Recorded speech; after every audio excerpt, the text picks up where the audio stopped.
hati kami dan mampu melakukannya dalam hidup kami. Urapi juga hamba sendiri yang menyampaikan firman-Mu Tuhan, tutup bungkus dengan darah-Mu. Kuasa yang bukan berasal dari Tuhan, kuasa iblis setan coba mengganggu, menggoda, merintangi kami dalam pemberitaan, dalam pendengaran firman Tuhan ini. Kami usir dia hanya di dalam nama Tuhan Yesus, seperti cara Yesus yang berkuasa. Terima kasih Tuhan, kami siap untuk mendengarkan firman Tuhan. Haleluya, amin. Puji Tuhan. Silakan duduk Bapak Ibu, Saudara-saudara yang dikasihi. Selamat pagi, selamat beribadah, selamat melayani. Tuhan Yesus memberkati kita. Tolong maskernya boleh dipakai. Puji Tuhan. Haleluya. Masker ini Pak ada keuntungannya.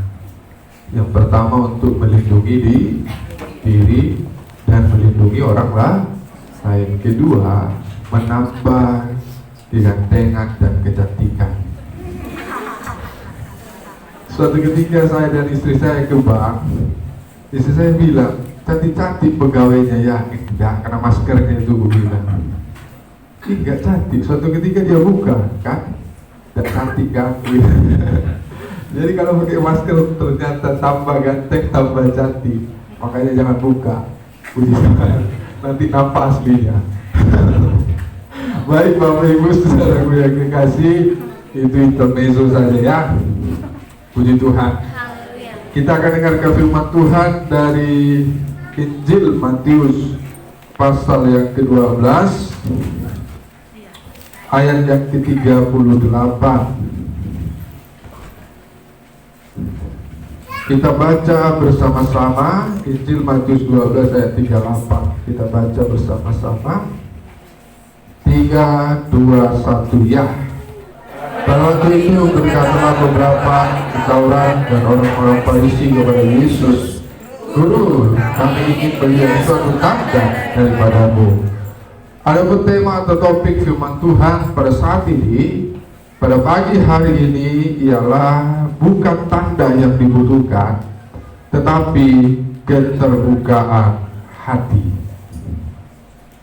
Sekali lagi, bukan tanda yang dibutuhkan, tetapi keterbukaan hati.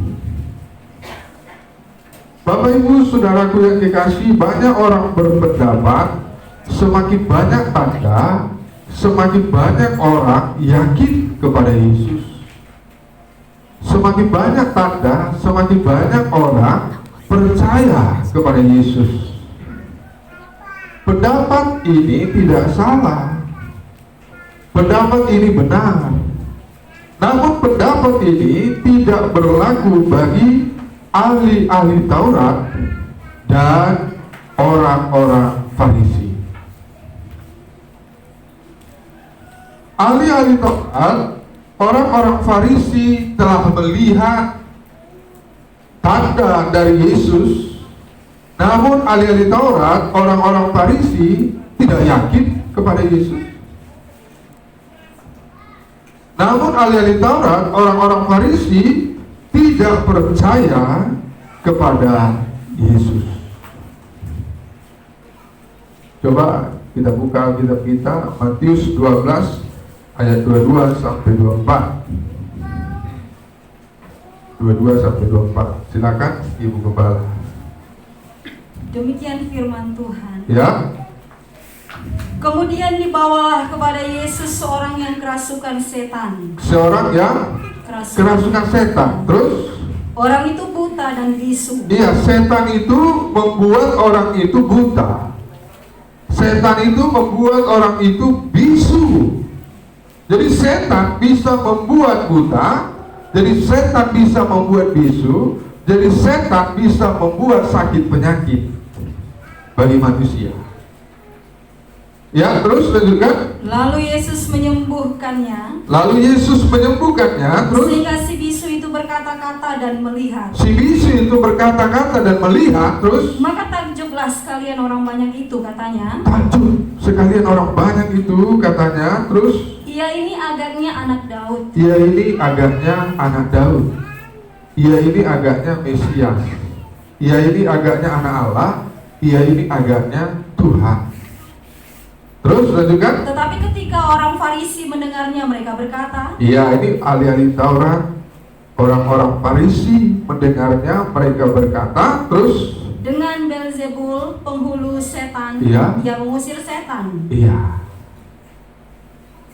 Ahli-ahli Taurat orang Farisi telah melihat tanda dari Yesus. Namun ahli-ahli Taurat orang-orang Farisi tidak yakin kepada Yesus. Namun ahli-ahli Taurat orang-orang Farisi tidak percaya kepada Yesus. Ketika Yesus menyembuhkan seorang yang kerasukan setan, yang buta, yang bisu, ahli-ahli Taurat orang-orang Farisi katakan dengan Belzebul, dengan penghulu setan, Yesus mengusir setan. Ahli-ahli Taurat orang-orang Farisi tidak yakin kepada Yesus. Ahli-ahli Taurat orang-orang Farisi tidak percaya kepada Yesus. Ahli-ahli Taurat orang Farisi katakan dengan Belzebul, dengan penghulu setan, ia Yesus mengusir setan. Lalu kenapa ahli-ahli Taurat orang-orang Farisi meminta tanda kepada Yesus? Ayat 38, kita kembali ke sini. Ayat 38. Ayat 38. Iya. Pada waktu itu berkatalah beberapa ahli Taurat dan Ya. orang Farisi kepada Yesus, Ya, saya kira ini orang yang sama. Ahli Taurat yang sama, orang Farisi yang sama. Saya kira ini orang yang sama. Ulangi baca ayat 38 terus. pada waktu itu berkatalah beberapa ahli Taurat dan orang Farisi kepada Yesus, Iya. Guru, Nah, ini perkataannya manis ya. Guru. Manis. Guru, terus kami ingin melihat suatu tanda daripadamu. kami ingin melihat suatu tanda daripadamu. Kenapa ahli-ahli Taurat orang-orang Farisi meminta tanda kepada Yesus? Alasan kenapa ahli-ahli Taurat orang-orang Farisi meminta tanda kepada Yesus, alasan yang pertama ialah karena ahli-ahli Taurat orang-orang Farisi ingin mencobai Yesus. Tanda yang satu bisa dilakukan Yesus.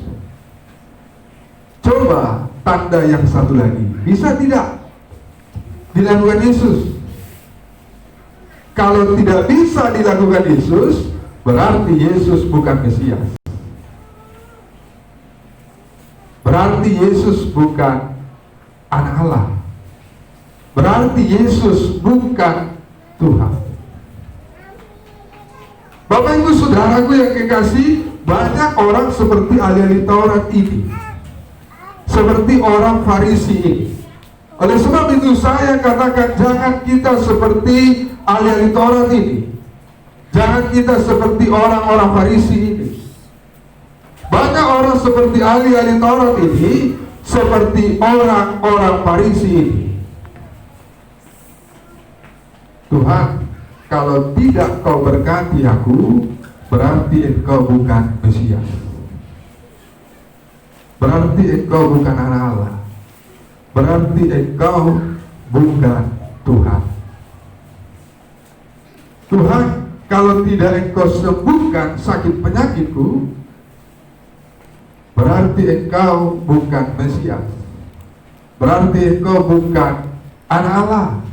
Berarti engkau bukan Tuhan, dan lain sebagainya.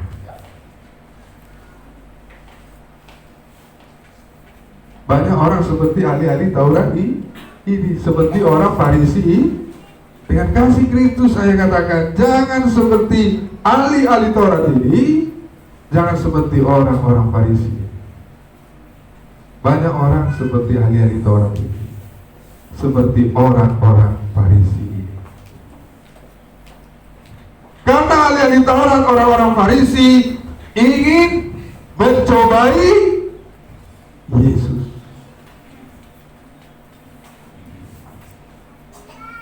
Itu yang pertama.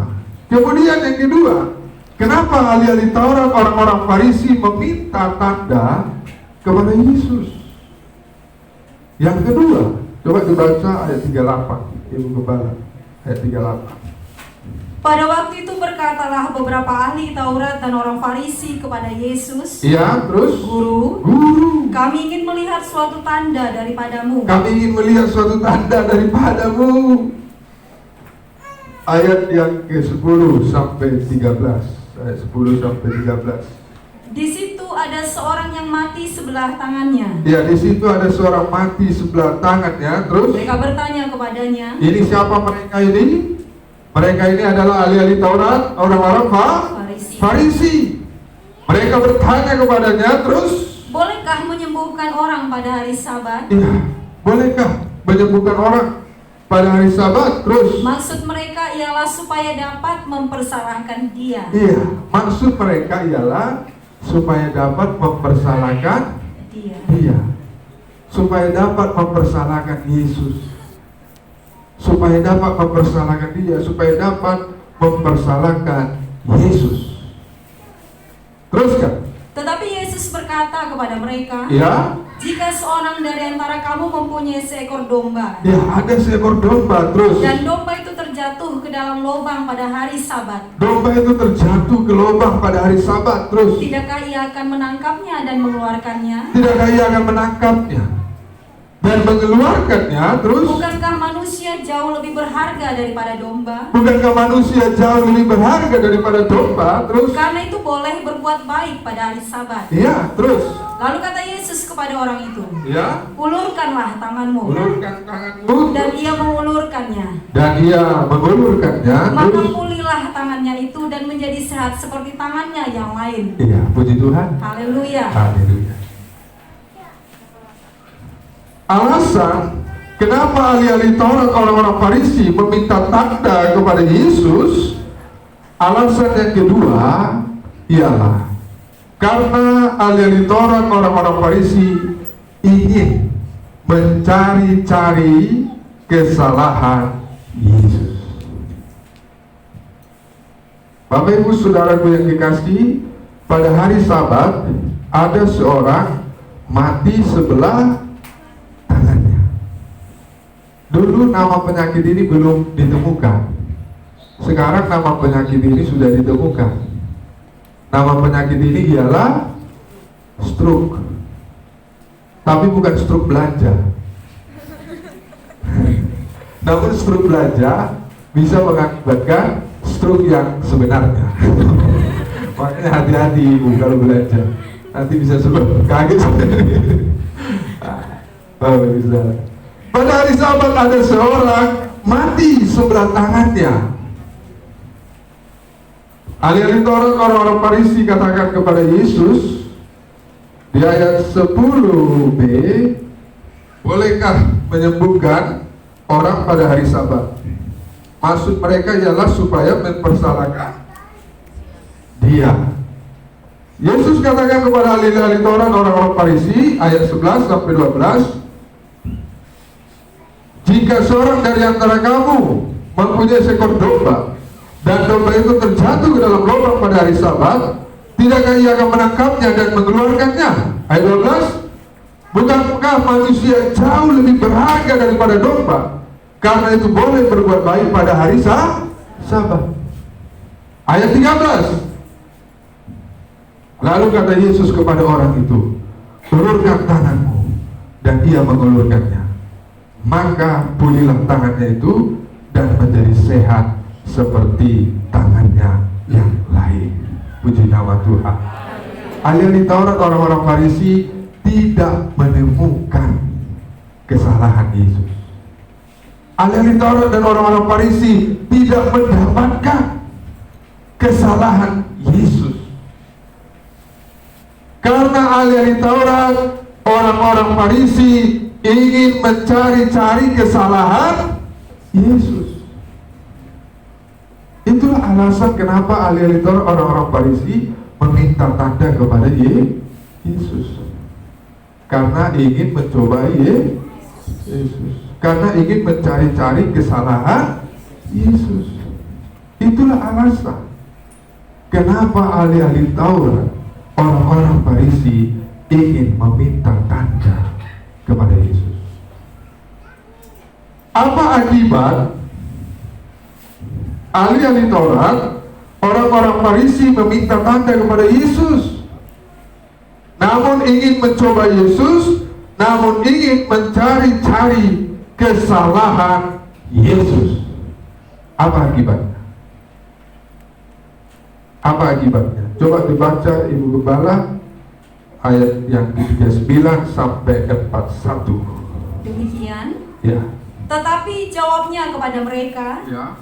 angkatan yang jahat dan tidak setia ini menuntut suatu tanda. Ya. Tetapi kepada mereka tidak akan diberikan tanda selain tanda Nabi Yunus. Tidak diberi tanda selain tanda Nabi Yunus. Ayat 40. Sebab seperti Yunus tinggal di dalam perut ikan 3 hari 3 malam. Ya. Berapa hari Yunus di perut ikan? 3 hari 3 malam. Ikan apa? Ikan besar. Puji Tuhan, ada makin pintar. Karena dulu ikan paus, ikan hiu, ini ikan besar. Puji Tuhan. Ya, terus lanjutkan. Demikian juga anak manusia akan tinggal di dalam rahim bumi 3 hari 3 malam. Ya, anak manusia, Yesus akan tinggal di dalam rahim bumi 3 hari 3 malam. Terus pada waktu penghakiman, ya, orang-orang Niniwe akan bangkit bersama angkatan ini. Ya, terus Dan menghukumnya juga. Ya, terus Sebab orang-orang Niniwe itu bertobat setelah mendengar pemberitaan Yunus. Karena orang-orang Niniwe itu bertobat setelah orang-orang Niniwe mendengar perkataan Yunus. Sabda Tuhan melalui Yunus, perkataan Yunus, orangnya bertobat.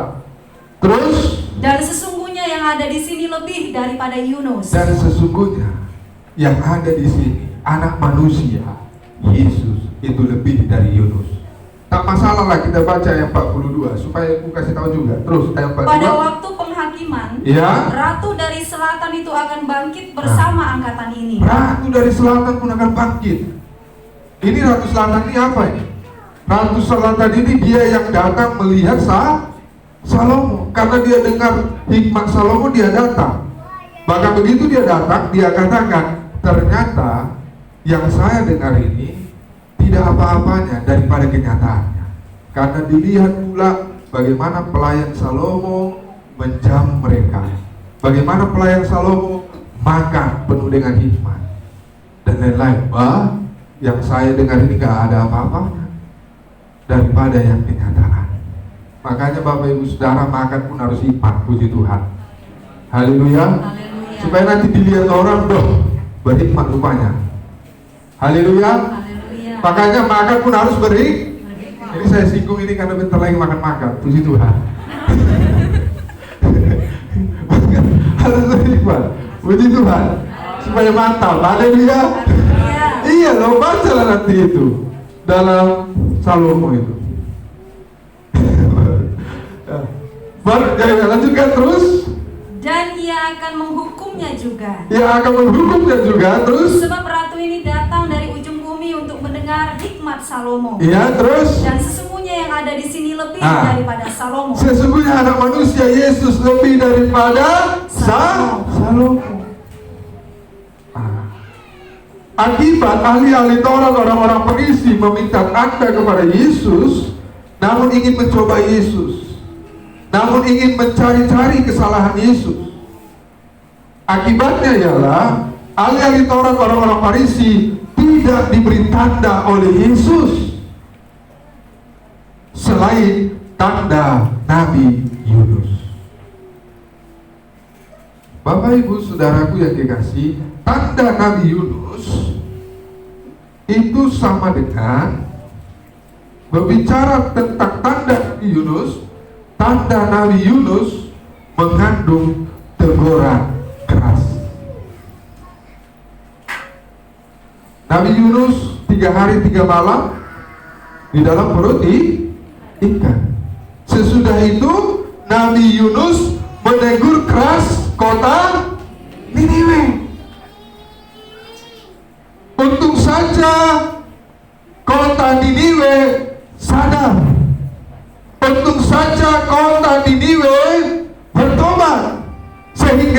kota Niniwe tidak jadi ditunggang balikan Tuhan. Demikian juga anak manusia Yesus. Anak manusia Yesus akan masuk di dalam rahim bumi. Anak manusia Yesus akan mati dan dikubur 3 hari 3 malam. Sesudah itu anak manusia Yesus akan bangkit dan menegur keras ahli-ahli Taurat, orang-orang Farisi. Kalau ahli-ahli Taurat, orang-orang Farisi tidak sadar, kalau ahli-ahli Taurat, orang Farisi tidak bertobat, ahli-ahli Taurat, orang Farisi akan ditunggang balikan Yesus. Bapak Ibu Saudara, jadi ahli-ahli Taurat, orang-orang Farisi tidak diberi tanda oleh Yesus selain tanda Nabi Yunus.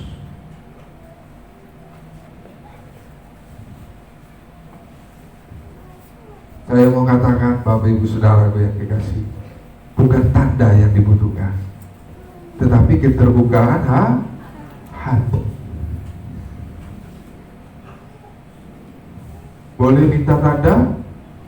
Boleh, tapi bukan untuk mencobai Yesus. Boleh minta tanda? Boleh, tapi bukan untuk mencari-cari kesalahan Yesus. Bapak Ibu Saudaraku yang dikasihi, boleh minta tanda? Boleh, tapi memang kita butuh tanda itu. Namun seandainya tidak dikasih Tuhan tanda itu, jangan sampai menyangkal Tuhan. Perhatikan Ayub. 1 hari semua harta kekayaan Ayub habis, dan semua anak-anak Ayub mati. Apa kata Ayub? Ayub katakan, Tuhan yang memberi, Tuhan yang mengambil, terpujilah nama Tuhan. Aku sudah pernah kaya kok, aku sudah pernah punya anak kok. Tuhan yang memberi, Tuhan yang mengambil, terpujilah nama Tuhan. Keesok hari ya, iblis datang, taruh bara busuk kepada Ayub. Ayub garuk-garuk kepalanya dengan batu dari batok kepala sampai kaki. Garuk-garuk dan datang istrinya. Masih bertekun ke engkau kepada Allahmu itu, kutukilah Allahmu dan matilah. Ayub apa katakan? Engkau berbicara seperti perempuan Makanya ibu-ibu dukung suami untuk hidup di dalam Tuhan. Amin. Jangan nanti ya semuanya gitu loh. Dukung suami untuk hidup dalam Tuhan. Engkau berbicara seperti perempuan gila. Apakah kita mau menerima yang baik dari Tuhan, sedangkan yang buruk tidak? Dalam semuanya itu Ayub tidak bersalah. Namun Bapak Ibu Saudaraku yang dikasihi, Tuhan memulihkan keadaan Ayub 2 kali lipat dari keadaan semula. Puji nama Tuhan. Haleluya. Haleluya. Hartanya 2 kali lipat. Amin. Amin. Anaknya 2 kali lipat, tapi tambah gantengnya, tambah cantiknya. Namun istrinya tidak 2 kali lipat, tidak diganti. Puji Tuhan. Haleluya. Makanya bapak-bapak, meskipun istri kita agak-agak cerewet sedikit, bukan untuk diganti. Puji Tuhan. Mungkin istri-istri tidak sesuai hati, bukan untuk diganti, tapi itu semua untuk membuat kita semakin sabarlah. Puji Tuhan. Untuk semakin dekat kepada Tuhan. Puji Tuhan. Haleluya. Boleh mas kali bapak-bapak sering tohunya doang. Haleluya. Jadi bukan tanda, tapi keterbukaan hati. Itu yang harus kita miliki. Tuhan memberkati kita, Tuhan menjaga, melindungi kita sekalian.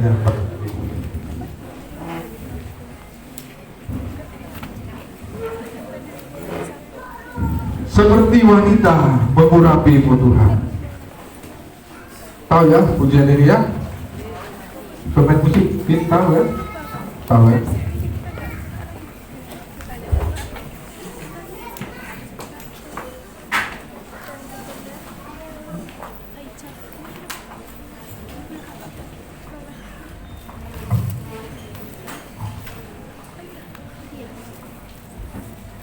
Kita bangkit berdiri.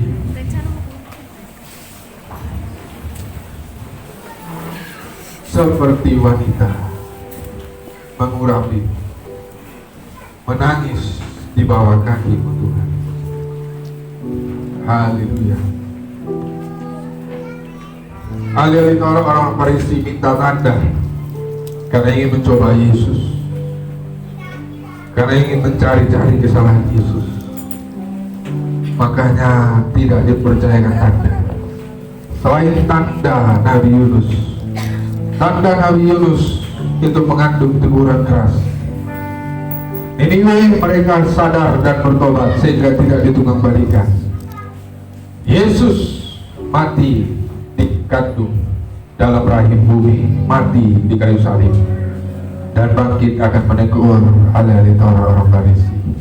Kalau tidak sadar, tidak bertobat, ditunggang balikan. Haleluya. Haleluya. Seperti wanita mengurapi-Mu Tuhan, menangis di bawah kaki-Mu.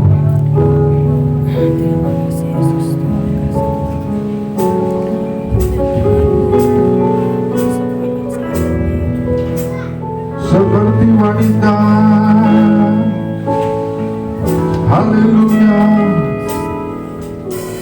Seperti wanita mengurapi-Mu, Menangis.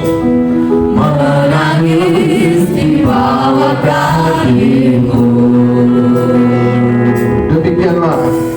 Demikian hidupku mau mengasihi-Mu, Yesus Engkau baiklah. Dia baik bagi kita seperti wanita. Seperti wanita Mengurapi-Mu, menangis di bawah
Perhatikan kehidupan Ayu.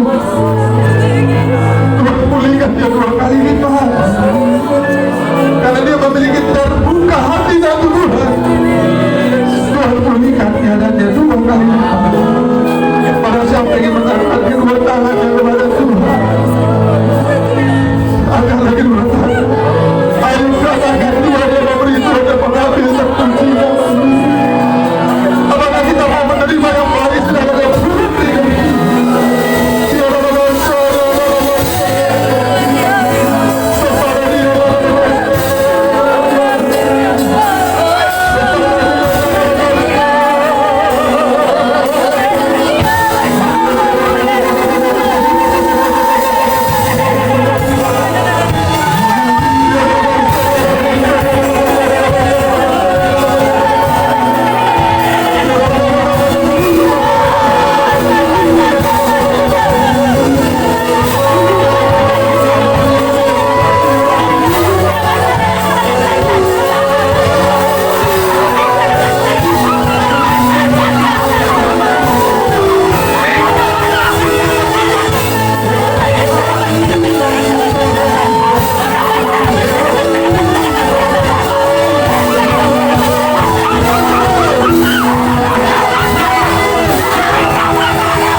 Kami tanda pun kalau memang tidak untuk mencoba, tidak untuk mencari kesalahan Yesus. Kalau memang tanda itu menjadi kebutuhan kita, saya kira Tuhan kita pun mengasihi kita. Dia kasih tandanya bagi kita, mujizatnya bagi kita. Barang siapa ingin mujizat dari Tuhan, tanda dari Tuhan, pertolongan dari Tuhan, apapun, letakkan kedua tangan di atas dada. Saya mau berdoa. Bapa, dalam nama Yesus, Engkau melihat setiap tangan kami yang terletak di dada. Kami tidak ingin mencoba Tuhan, apalagi mencari-cari kesalahan. Kami bersyukur hidup kami ada sampai saat ini Tuhan. Namun kami butuh tanda, butuh mujizat, butuh pertolongan-Mu. Lihat setiap tangan yang terangkat. Segala sakit penyakit siapapun Tuhan yang kami doakan, dijamah dalam nama Yesus Kristus. Ekonomi kami yang mungkin susah, dijamah dalam nama Yesus. Tuhan buka tingkap-tingkap lagi, curahkan berkat. Keluarga kami diberkati dalam nama Yesus. Tolong kami sesuai dengan kebutuhan kami, sesuai keperluan kami, sesuai dengan doa-doa kami dalam nama Yesus. Terima kasih Tuhan. Haleluya. Amin. Turunkan tangan. Dalam nama-Mu kami berdoa. Terima kasih Tuhan. Kau baik Tuhan. Haleluya. Amin. Silakan duduk Bapak dalam kasih.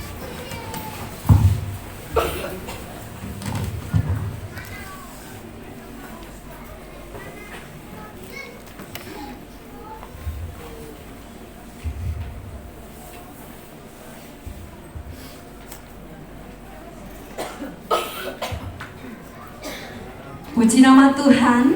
Haleluya. Baik Bapak Ibu, pengumuman yang dapat kami sampaikan hari ini.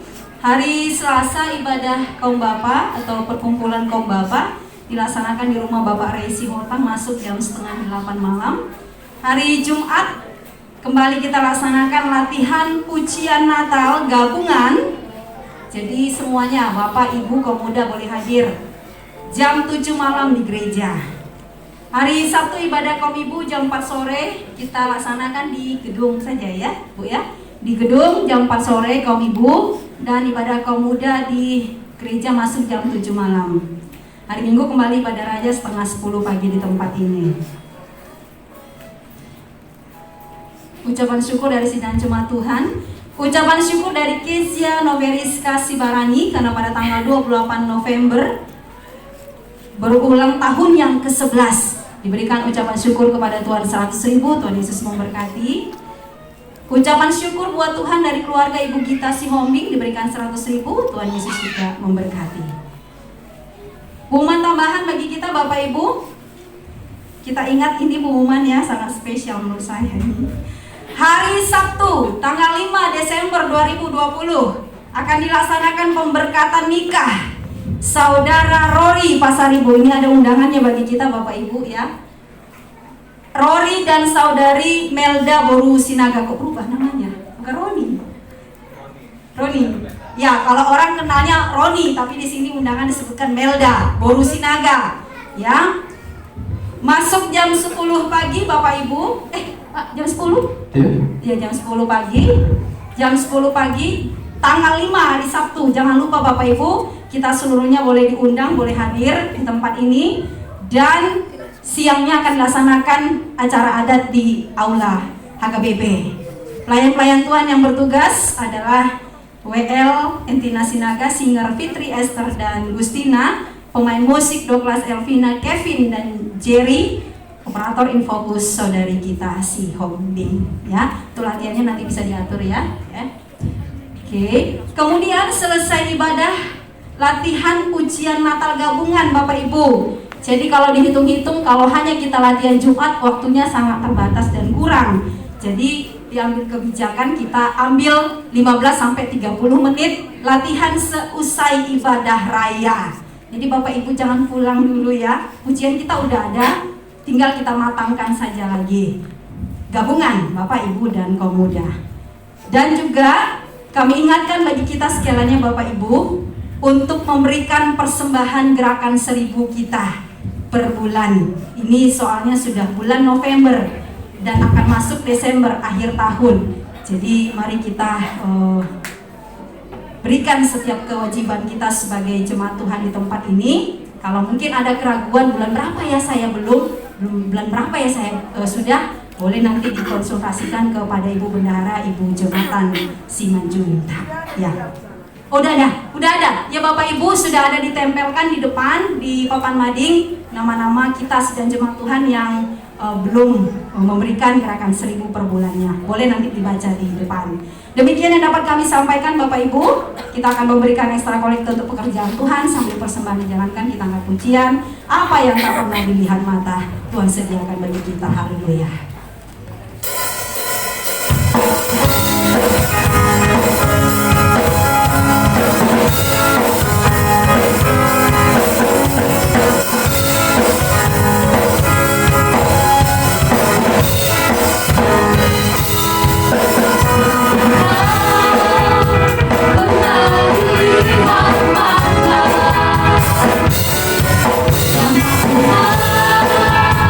Tidak terlihat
Haleluya. Tuhan berkati latihan ibadah kami satu minggu ini, bahkan pesta nikah Rory dan Roni. Tuhan berkati. Persembahan syukur dari jemaat Tuhan karena ulang tahun, karena berkat Tuhan. Tuhan berkati. Kami berdoa buat Bapak Situla Pasaribu, Om Rizky, Bapak Sasta, Bapak Abigail, Om Mikael, Ibu Tambunan, Ibu Siopi Guru Tambunan, Ibu Marbun, Ibu Data, Ibu Stanggang, dan lain-lain. Tuhan, jika ada yang sakit di antara kami, Tuhan jamah, Tuhan sembuhkan di dalam nama Tuhan Yesus Kristus. Berkati kami semua, beri kesehatan, umur panjang umur, panjang umur. Demikian juga bangsa negara kami, Tuhan berkati. Sebentar kami latihan, Tuhan berkati, dan nanti kami pulang, tinggalkan tempat ini, antar ke rumah kalian masing-masing dengan jalan saya selamat semua. Tuhan curahkan berkat, oh Tuhan. Haleluya. Biar berkat dan damai sejahtera-Mu dalam persekutuan dengan Allah Bapa, Allah Sang Putra, dan Allah Roh Kudus, yaitu Tuhan Yesus Kristus, kiranya menyertai kita kembali pada saat ini, siang hari ini, sampai kedatangan yang kedua kalinya. Yang percaya sama kita katakan amin. Tuhan memberkati kita sekalian. Haleluya.